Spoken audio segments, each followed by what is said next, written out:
Yeah, I walked in and said, that's the dream that I have, is to make people feel what I feel when I listen to these songs, these artists, these producers. And when I look at these colors, this is how I feel. And Ron was like, okay, well. Go time. Yeah, let's see what you can do with that.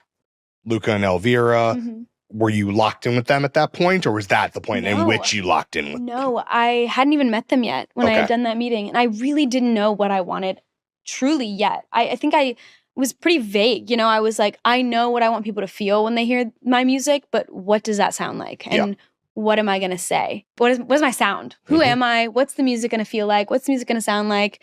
Is it going to be just dance music?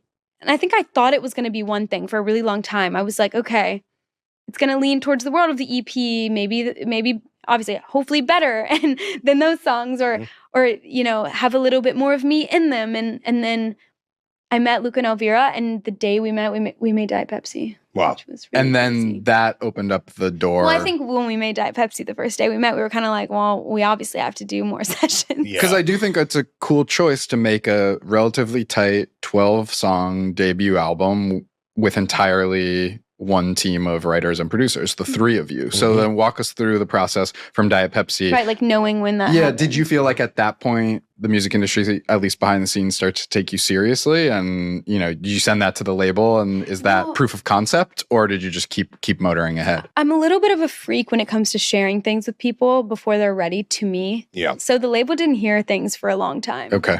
And they were pretty adamant on like, we need to hear stuff. And I was like, I'm sorry, you can't hear anything. Like there's nothing ready to be heard.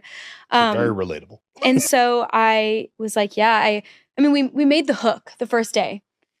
And that happened. It's funny because we had a different idea. We went through a few different ideas before we got to that. And it was our first time really meeting. I met Elvira for the first time. She actually knew like Hype House stuff about me, which was really funny. Wow. She was like, I was watching that. Like, I hate to say it, but she's going to hate me for saying that. Funny. But it's so funny. And I mean, we made the hook at the end of the session. We were kind of like, all right, well, this is not going anywhere. Like we're just going to go about our days, never see each other again, never work together again. Yeah. And then Luca started playing on the piano.